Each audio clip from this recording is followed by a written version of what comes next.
At my son's 10th birthday party, my sister handed every cousin a brand new gaming console except him. He got an empty box filled with trash. "That's what poor kids deserve," she said. I closed the box, took my son, and left. By 7:10 a.m., 2 officers were standing in my sister's driveway, holding that empty box. The wrapping paper was silver. I noticed that first because Arlo had never gotten a gift wrapped in silver before. He got birthday-themed paper, dollar store tissue, or grocery bags with a ribbon stapled on top. Silver paper meant money. Silver paper meant my sister Harper had spent time choosing it. That should have been the warning. We were at my mother Donna's house, the 4-bedroom on Birchwood Lane, where Harper and I grew up. Donna had set up folding tables in the living room and taped a banner that read "Happy 10th birthday Arlo" to the archway between the dining room and the kitchen. There were 9 children and 11 adults. Harper's 2 kids, Peyton and Brody, were there. 3 cousins from Keith's side, 2 from ours. Arlo made 9. Donna had made a sheet cake with blue frosting. It was not a party I could have afforded. Donna had offered to host. Harper had offered to handle the gifts. I should have asked what that meant. Harper stood in the center of the living room with a shopping bag from City Tech Electronics and began handing out wrapped boxes. 1 for Peyton, 1 for Brody, 1 for each of Keith's nephews, 1 for our cousin Linda's daughter. Each child tore the silver paper and found the same thing, a brand new PlayStation 5, still sealed, the retail sticker showing $599. The room filled with screaming. Peyton jumped up and down. Brody held his box over his head. Keith's nephews high-fived each other. The adults clapped. Harper stood in the middle of it like a woman accepting an award. Then she reached into the bag one more time and pulled out a box for Arlo. It was not silver. It was a shoebox, unbranded, no wrapping.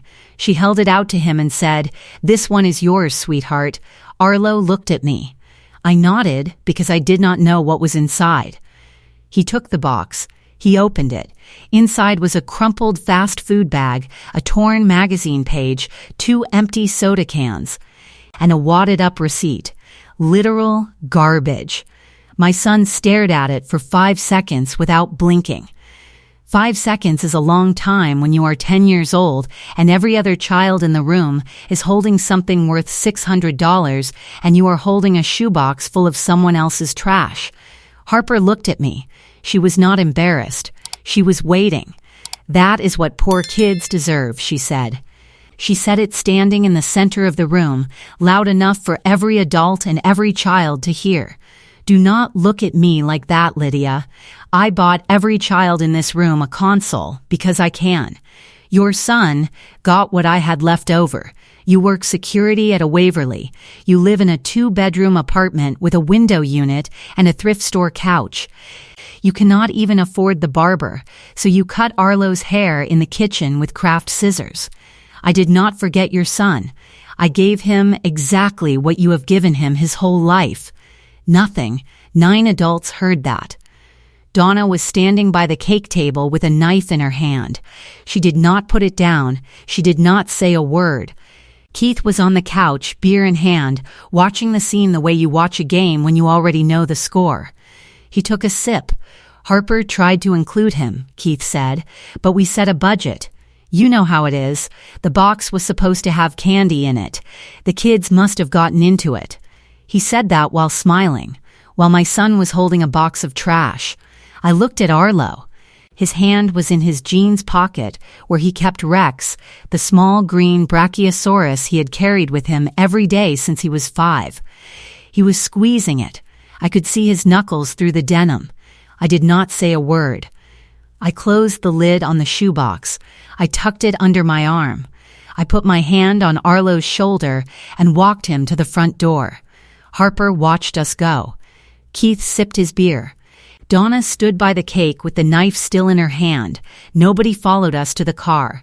If you are new here, welcome to Karma Unfolded. If you have been here before, you already know that the box was not just a box. Stay with me.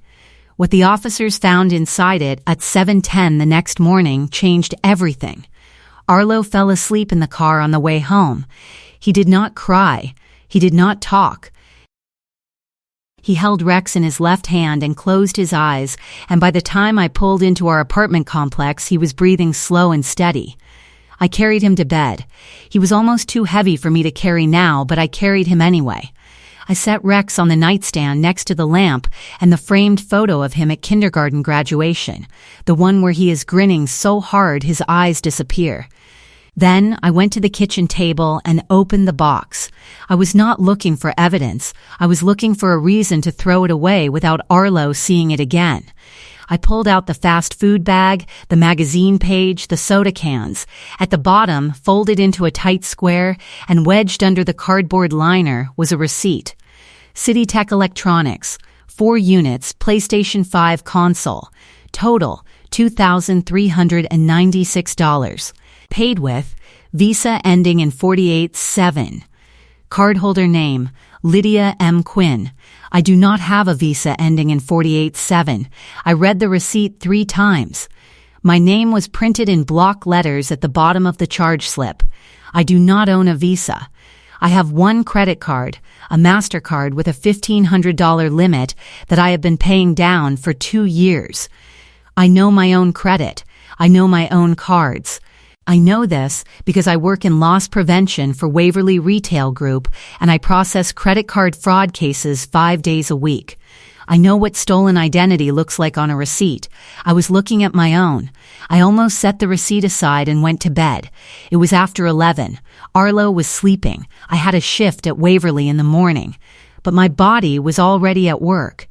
My hands were already moving the way they move when I open a case file at the ELP office, pull the report, cross-reference the card, trace the purchase. I opened my laptop and pulled my credit report from all 3 bureaus. The first account appeared immediately. A Visa card issued in my name in October of the previous year. 8 months of charges. Current balance, $14,200. The contact phone number on the application was not mine. It was Harper's cell phone. The billing address was not mine. It was Donna's house on Birchwood Lane. My sister had opened a credit card in my name using my social security number, used my mother's address to receive the statements, and run up $14,000 in charges over 8 months. The most recent charge, 4 days ago, was $2,396 at City Tech Electronics, the consoles. She bought her children's birthday gifts with my stolen identity. Then she gave my son a box of trash. I kept pulling. I process fraud reports for a living.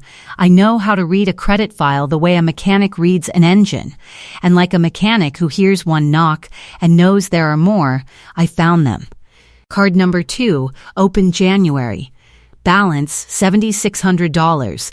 Same pattern, my name, Harper's phone, Donna's address. Card number 3, opened March. Balance, $4,200. Same pattern, but with one difference that stopped me cold. This application had a co-signer. The co-signer's name was Donna M. Quinn, my mother. My mother co-signed a fraudulent credit card application in my name. She put her own social security number on the guarantor line. She helped my sister steal my identity, and she did it knowingly, because you do not co-sign something by accident. 3 cards. $26,000 in total balances. My credit destroyed. I did not know it yet, but those cards were the reason my car loan application had been denied 2 months earlier. That revelation would come later, at 4 in the morning, sitting at the same kitchen table. Rex was on Arlo's nightstand. I could see the green plastic through the half-open bedroom door. That figurine cost $25 at a yard sale on Maple Street when Arlo was 5. We had walked there on a Saturday morning because I did not have gas money that week and Arlo needed to get out of the apartment. He was restless. He was 5. He needed to see something other than the same 2 bedrooms and the same parking lot view. So we walked. The yard sale was 3 blocks away, in front of a house with a chain link fence and a card table covered in toys. Arlo spotted Rex in a bin of loose figurines between a headless action figure and a deflated football. He picked it up and said, "Mom, this one." He did not ask for the action figure. He did not ask for the football. He chose the smallest, cheapest, least impressive thing in the bin, and he loved it harder than any child I have ever seen love a toy. He named it Rex that afternoon. He slept with it that night. He has slept with it on his nightstand every night since. When the tail chipped in 2nd grade, he cried for 20 minutes and then asked me for superglue. I glued the tail back on while he held the body still. When it was dry, he held Rex up to the light and said, "Good as new." He was 7. He believed it. Harper saw Rex at a family picnic the following summer. She picked it up off the blanket, turned it over, and looked at the glue line on the tail. "A quarter toy," she said, "with a broken tail. That is your son's favorite thing." I said, "Yes." She set it down the way you set down something that does not belong to you and never will. That was not the first time Harper made Arlo feel small, and it was not the last. When he was 7, Harper's kids got matching bikes for Christmas. Arlo was sitting at Donna's table eating pie when Brody rode past the window and shouted, "Arlo, come see my bike." Arlo looked at me. I shook my head because I did not want him to stand in the cold comparing what he had to what they had. Harper leaned over and said, "It is fine, Lydia. He can look. Looking is free." When he was 8, I enrolled him in the city's free summer camp because I could not afford the private one Harper's kids attended. Harper told Donna, "The city camp is basically daycare with a kickball. Arlo deserves better, but Lydia cannot give him better." So, Donna repeated it to me on the phone, not to hurt me, but because she agreed and thought I should know. When he was 9, Arlo asked me why Peyton and Brody had a pool and we did not. I told him pools cost money and we were saving for other things. He said, "Like what?" I said, "Like this apartment, like your school supplies, like Rex's superglue." He laughed. He did not ask about the pool again. If you understand why I am telling you about a plastic dinosaur in the middle of a fraud case, then you understand the kind of story this is. Stay with Karma Unfolded. My neighbor Nell Cahill was the first person I called after the credit report. Nell was 65, retired, and had lived in the apartment 2 doors down since before I moved in. She had raised 2 sons alone. She had worked 30 years as a school librarian. She understood what it meant to do everything right and still have someone look at you like you were doing it wrong.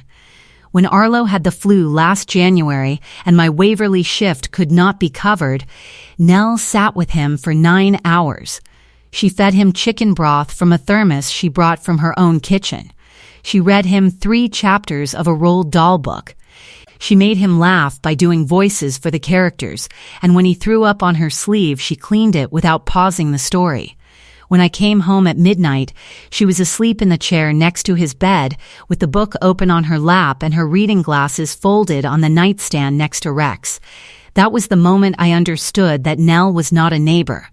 She was family in the way that the people at Birchwood Lane had never been. The next morning, when Arlo's fever had broken and he was eating toast in bed, Nell stopped by on her way to the mailbox. Arlo said, "Nell, you do funny voices." Nell said, "I had 30 years of practice. Librarians are just actors with quieter audiences." He laughed. She winked at me and went to get her mail. That was Nell. She never stayed for credit. She just stayed. Nell came to my apartment at midnight. I showed her the receipt and the credit report. She put on her reading glasses and looked at the co-signer line on the 3rd card application. "That is Donna's handwriting," she said. I asked her how she was certain. Nell told me she had been at Donna's kitchen table 3 months ago in March having coffee. When Donna signed something and told her it was a household formality for Harper. Nell had thought nothing of it. She had not seen the full document. But the timing matched the 3rd card's application date exactly. "I sat at that table and watched your mother help your sister steal from you," Nell said. "I did not know it then. I know it now. And I will say it to her face if you need me to." I almost stopped pulling the records after the first card. After $14,200, I had enough for a report. But my LP training does not stop at the first finding. You pull until the ledger is clean. You check every account, every date, every contact number. That is how you build a case that holds. I pulled until I found all 3 cards, and then I pulled the application copies and found my mother's name. My second call was to Felix Duran. Felix was my supervisor at Waverly's Regional Loss Prevention Office. He had been doing ELP work for 20 years. He knew credit card fraud the way a doctor knows flu symptoms, by instinct, by pattern, by the small details that most people ignore. He answered at 1 a.m. without complaint because Felix had been answering ELPA calls at bad hours for 2 decades, and he knew the tone of voice that meant something was real. I sent Felix the receipt and the card number. He ran the serial numbers on the 4 PlayStation consoles through Waverly's vendor tracking system.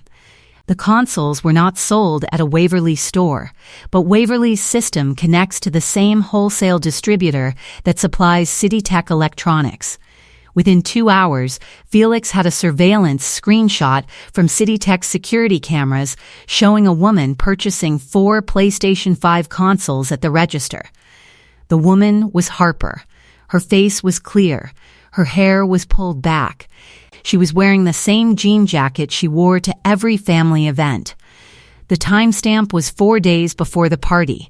The payment method on the register log matched the Visa ending in 4817. Felix called me back at 3 a.m. Lydia, the card that was used at CityTech, was flagged in the issuer system 6 weeks ago for suspicious activity. They sent a notification to the cardholder address. That address is your mother's house. Your mother received a fraud alert about a card in your name and did nothing. That was the moment I understood that this was not just Harper. Donna had known. She had received the fraud alert. She had seen the letter with my name on it. She had put it in a drawer or thrown it away and let Harper keep spending. I printed every document. I organized them in a manila folder, the same way I organize case files at Waverly. Receipt first, credit report second, account applications third, surveillance screenshot fourth, fraud alert notification record fifth, timeline summary sixth.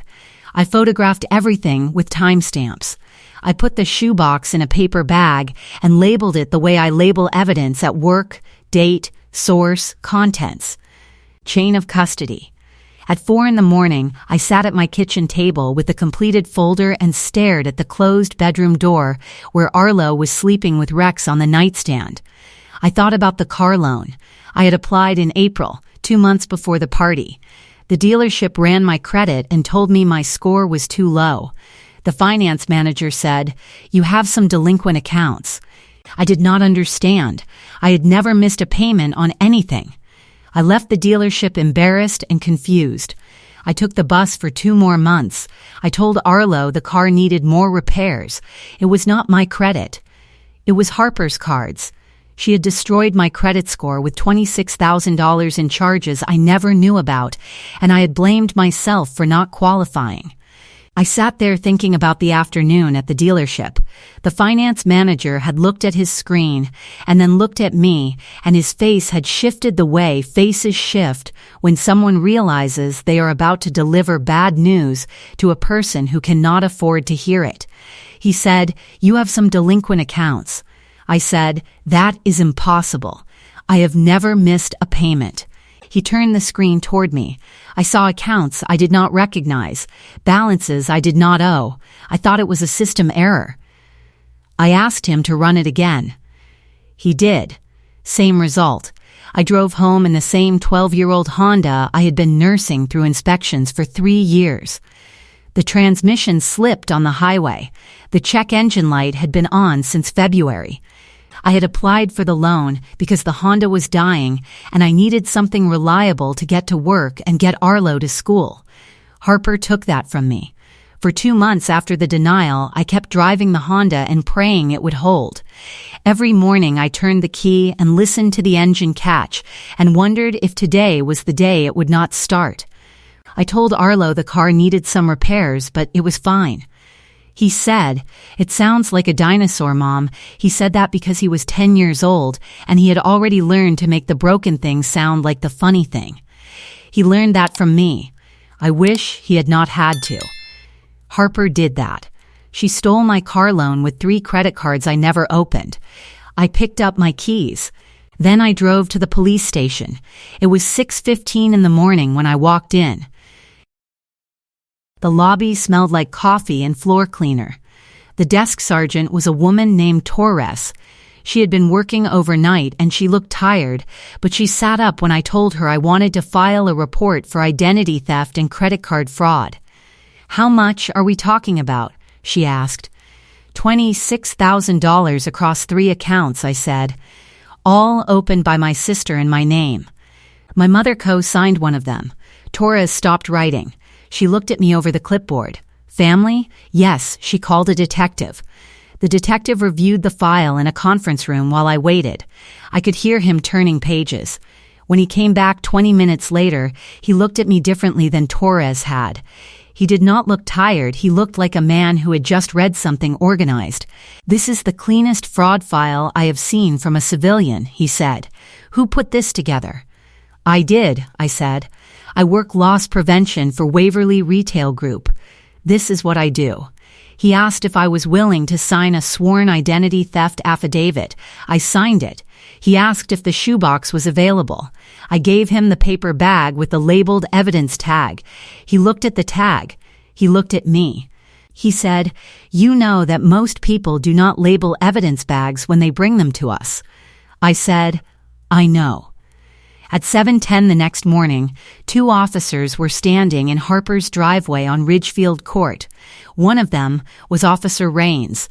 He was holding the shoebox, the one my sister had packed with trash for my 10-year-old son.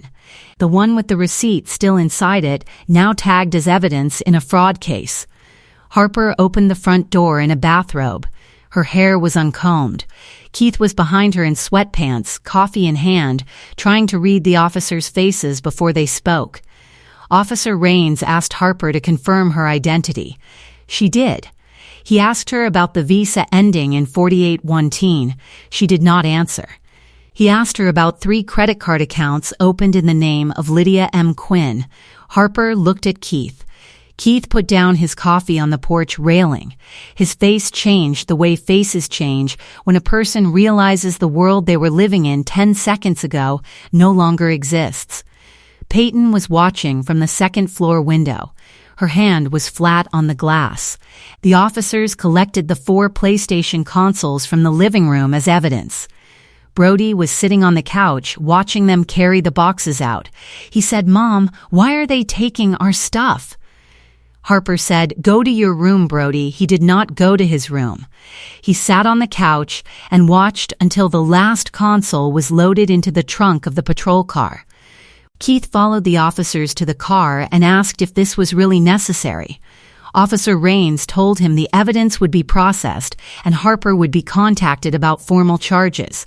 When the officers left, the driveway was empty except for Keith's truck and Harper's sedan and the echo of Brody's question hanging in the morning air. Harper called Donna 20 minutes later. I know this because Donna called me immediately after. Her voice was shaking. She said, "You did not have to involve the police. We are family. I am calling a meeting and we are going to fix this." I did not respond to Donna's plan. I said one sentence. "Did you co-sign the 3rd card?" The line went quiet for 4 seconds. "It was a formality," she said. "It was fraud," I said. And I hung up. Donna's family meeting happened on Wednesday evening at the Birchwood Lane house. She invited Harper, Keith, and me. She told me it was a chance to work this out before the lawyers get involved. She set out coffee and cookies on the same table where, 5 days earlier, she had stood with a cake knife and said nothing while her daughter called my son trash. I brought Nell. I brought Felix. Donna had not invited either of them. Harper was seated at the dining table when I arrived.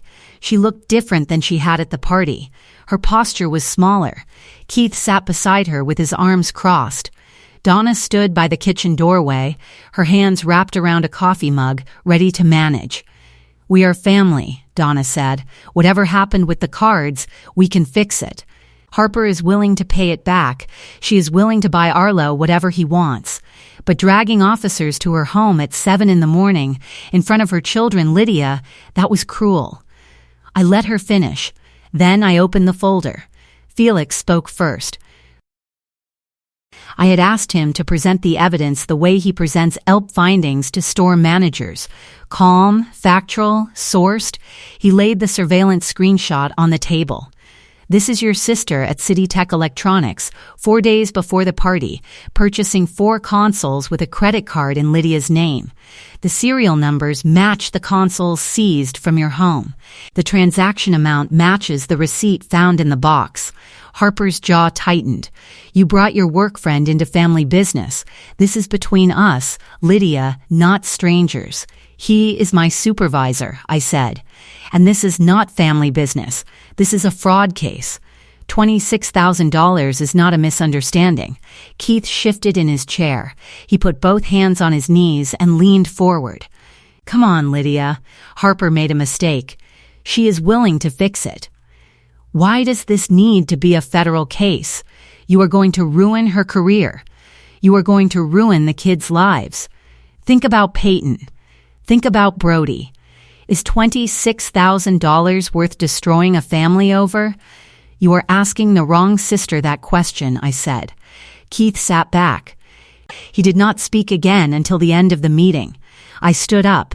I did not raise my voice. Harper, you opened 3 credit cards in my name. The first one in October, balance $14,200. The second in January, balance $7,600. The third in March, balance $4,200. $26,000 in total charges across 8 months. You used my social security number. You used Mom's address to intercept the statements.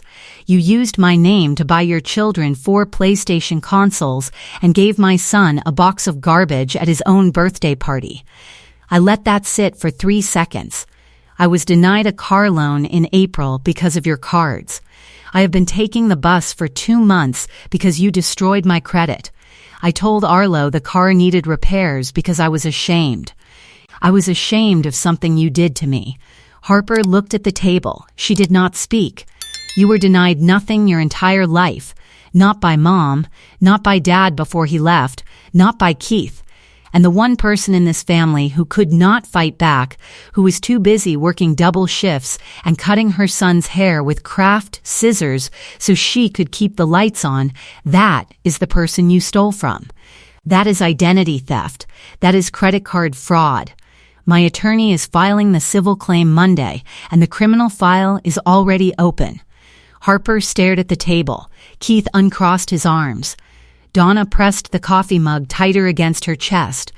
You called my son a poor kid, I said. You told a room full of people that he deserved trash. You bought his cousin's consoles with my stolen credit. The only poor thing in this room is the woman who had to steal from her sister to look rich. Harper tried to speak. Lydia, I was going to pay it off. I was going to close the accounts before you ever noticed. It got out of hand. I did not plan for it to go this far. You planned a box of trash for a 10-year-old boy, I said. That was planned. Donna tried one more time. Lydia, you are blowing this out of proportion. The cards can be closed. The money can be repaid. Harper is not a criminal. She is your sister. She made a bad decision under pressure. Keith's business has been slow. They were struggling. She did not know how to ask for help. She did not ask for help, I said. She stole my identity. And you helped her do it. Those are not the same thing, Mom. You know the difference. You just decided it did not matter because it was happening to me. Donna looked at the floor. She did not try again. Then Nell spoke. Nobody at the table expected it, because nobody at the table had thought of Nell as anything more than the quiet neighbor who brought Lydia's kid soup when he was sick. Donna, Nell said, and her voice was steady in the way that only someone who has spent 30 years managing rooms full of children can be steady. I was at your kitchen table in March. You signed something and told me it was a household formality for Harper. I did not think about it then. I have thought about it every night since Lydia showed me the application. Donna set her mug down. Her hand was shaking. Nell, you do not understand the full situation. I understand that your handwriting is on the cosigner line, Nell said. I understand that the application date matches the day I sat at your table. I understand that you received a fraud alert letter in May about a card in Lydia's name, and you did not call Lydia. You did not call the bank. You let Harper keep spending. Donna looked at Harper. Harper did not look back. You helped your daughter steal from your other daughter, Nell said, and you did it at the same table where you just served me cookies and told me we could fix this like family. Donna, I have known you for 6 years. I sat in your living room last Christmas and watched Arlo give you a handmade ornament. You hung it on the tree. You told him it was the best gift you got. And in March, you signed a piece of paper that let your other daughter rob his mother of $26,000. I do not know how you sleep in this house. Donna did not answer. Nobody answered for her. Donna's coffee mug tilted. A thin stream of coffee ran over the edge and onto the table. She did not wipe it up. She did not set the mug down. She stood there holding it while the brown line spread toward the folder. Harper's hands curled around the edge of the dining table. Her breathing became audible, short pulls through her nose. Her jaw locked shut. Her shoulders rounded forward, and her head dropped until her chin nearly touched her chest. She looked like a woman sitting in a chair that was being pulled out from under her 1 inch at a time. I looked at my sister. I delivered the line I had been carrying since the receipt. 3 cards. $26,000. And you put the receipt in my son's birthday box. The room was still. My attorney is filing Monday, I said. The police have the evidence. If either of you contact me, Arlo, or my apartment for any reason other than delivering a certified check, my attorney will add a harassment filing to the civil claim. We are done. I almost accepted Harper's next words. Almost, she leaned forward and said, I will pay it all back. Everything. I will get Arlo the console, whatever model he wants. Just drop the charges. Think about what this does to Peyton and Brody. Think about what it does to Mom. We can work this out. I am asking you to be the bigger person. I thought about Rex, the quarter dinosaur from the yard sale on Maple Street, sitting on Arlo's nightstand right now, in the apartment where he was waiting for me with Nell's niece watching him. The figurine Harper had picked up and set down like it was beneath her. Arlo does not want a console from you, I said. He has Rex. Nell and I walked out. Felix stayed behind for 30 seconds. He collected the folder and the surveillance screenshot from the table. Harper did not look up. Keith was on his phone. Donna was still holding the coffee mug with the brown line running down her wrist. I almost let the whole thing go the night I found the receipt. I was tired. Arlo was asleep. My shift started in 6 hours. But I looked at Rex on the nightstand, and I thought about what Harper had said in front of 9 adults and 6 children. She had called my son a poor kid. She had bought his humiliation with my name, and my mother had helped. The officers returned to Harper's house the following week with a search warrant for financial records. Harper was arrested and booked on 2 counts of identity theft and 3 counts of credit card fraud. Bail was set at $8,000. Keith paid it. He did not speak to Harper when he picked her up. He drove her home in silence and went upstairs and closed the bedroom door. Harper sat at the kitchen table alone for an hour. The credit card company initiated chargebacks against Harper's bank account for all 3 cards. Her checking account was frozen during the investigation. The total hold was $26,000. Keith discovered that Harper had been pulling $3.800 from their joint savings over the previous 6 months to make minimum payments on the fraudulent cards without telling him. He moved Peyton and Brody to his mother's house. Peyton told Arlo about it on the phone the following week. She said her father told Harper he needed time to figure out what else you have not told me. Harper said everything else was real. Keith said, you made 26,000 mistakes. Peyton said he packed 2 suitcases while Harper stood in the hallway watching. She said Brody did not look back at the house when they drove away. She said her mother stood in the garage for a long time after they left. Harper worked as a real estate agent at Langley and Price Realty. Her desk partner, a woman named Sloan, had been covering Harper's missed showings and late paperwork for months.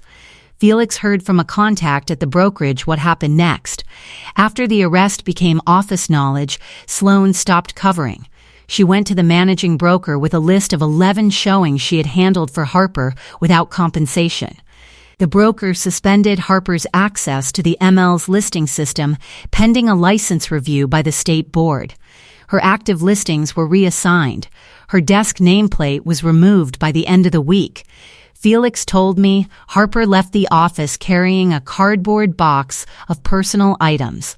A cardboard box. Not silver wrapping, not CityTech shopping bags. Just a brown box with her coffee mug and her license frame and a photo of Peyton and Brody at a school carnival. Felix's contact said nobody offered to help. Nobody said goodbye. She sat in her car in the parking lot for several minutes before starting the engine.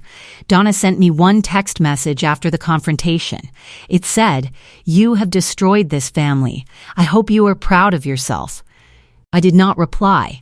She was wrong about who did the destroying, but she was right that something was broken, and it had been broken long before the birthday party. It had been broken the day she signed her name on a fraud application and called it a formality. My attorney filed the civil claim as scheduled, and the 30-day response window passed without a reply. A default judgment is being processed. The $26,000 will be pursued through garnishment if necessary. Donna's co-signer liability means her own credit is now flagged, and the medical bills she charged on the third card will need to be repaid in her own name.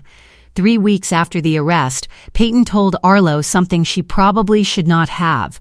She said her mother had been spending a lot of time alone in the bathroom with the door locked. One evening, Peyton heard the light switch click off, but the water kept running. She knocked and asked if her mother was okay. Harper said, "I am fine." When she came out, Peyton noticed Brody's cereal box dinosaur was still sitting on the counter where he had left it 2 weeks before. Nobody had picked it up. Nobody had asked about it. Peyton said it was the kind of small, free, forgotten thing that nobody notices until the house is quiet enough to notice everything. Peyton called me once, about a month after the arrest. She was 12. She said, "Aunt Lydia, is Arlo mad at me?" I told her no. She asked if she could still talk to him. I said yes. She asked if her mom was going to jail. I said I did not know. Then she said, "I did not know about the box. I would have given him mine." That was the hardest call I have ever taken, because Peyton was not her mother, and Brody was not his father, and I had to make sure that whatever happened next did not make those children pay for what their parents chose. Donna has not spoken to me since the confrontation. She does not call on Arlo's behalf. She does not call on holidays. The address on Birchwood Lane is no longer a place I visit. The table where I sat with Nell and drank coffee is no longer a table I sit at. Some doors close because you walk away. Some doors close because the people on the other side locked them and called it a formality. If you made it this far, thank you for being here. Thank you for staying with Karma Unfolded. Some stories end with someone in handcuffs. This one ends on a balcony with 2 plastic chairs and a dinosaur on the railing. 2 months after the party, on a Thursday evening in August, I sat on the balcony of our apartment with Arlo. The balcony was 4 feet wide and 6 feet long. It held 2 plastic chairs that I bought at a hardware store clearance sale and a small table made from a milk crate with a board on top. Arlo had hot chocolate even though it was summer, because he liked it and I had stopped telling him things had to match the season. Rex was on the railing, facing outward, the green plastic catching the last of the evening light. The superglued tail was still holding. The apartment was small. The balcony was smaller. The view was a parking lot and the backside of a laundromat. Through the laundromat window, I could see someone folding towels under fluorescent light. Below us, a woman was loading groceries into a hatchback while her daughter carried a gallon of milk with both hands. Ordinary things. Real things. The kind of things that happen in a life that nobody steals from, because there is nothing to steal except the time and the presence and the quarter dinosaurs. Arlo was sitting in his chair with his legs tucked under him and his mug held with both hands. He was telling me about a book his teacher had recommended, something about a boy who builds a raft, and his voice had that warm, loose quality it gets when he is happy and does not know it. "Mom," he said, without looking up from his hot chocolate, "do you think Rex could ride a raft?" "Rex weighs less than a quarter," I said. "He could ride a leaf." Arlo smiled. He picked Rex up off the railing and held him over the edge of the milk crate table like Rex was surveying the parking lot from a cliff. "Captain Rex," he said. Then he put him back on the railing and went back to his hot chocolate. I did not check my phone. I did not think about Harper or Donna or the 3 credit cards or the officers in the driveway or the detective who called my evidence folder the cleanest he had ever seen. I thought about a yard sale on Maple Street 5 years ago and a boy who picked up a quarter dinosaur and said, "Mom, this one." Nell's light was on 2 doors down. I could see the yellow glow through her kitchen window. She was probably reading. She was probably fine. She would check on us tomorrow the way she always checked, without being asked and without needing thanks. The balcony was small. The evening was warm. Rex was on the railing. Arlo was in his chair. Somewhere across town, Harper was sitting in a house that was emptying itself one person at a time. Somewhere on Birchwood Lane, Donna was looking at a cosigner notice she could not explain away. But here, on 4 feet of concrete with 2 plastic chairs and a milk crate table, a boy was holding hot chocolate and imagining a dinosaur on a raft. He did not need a console. He did not need silver wrapping paper. He did not need a 4-bedroom house or a yard or a pool. He had Rex. He had this balcony. He had me. It was enough. It had always been enough.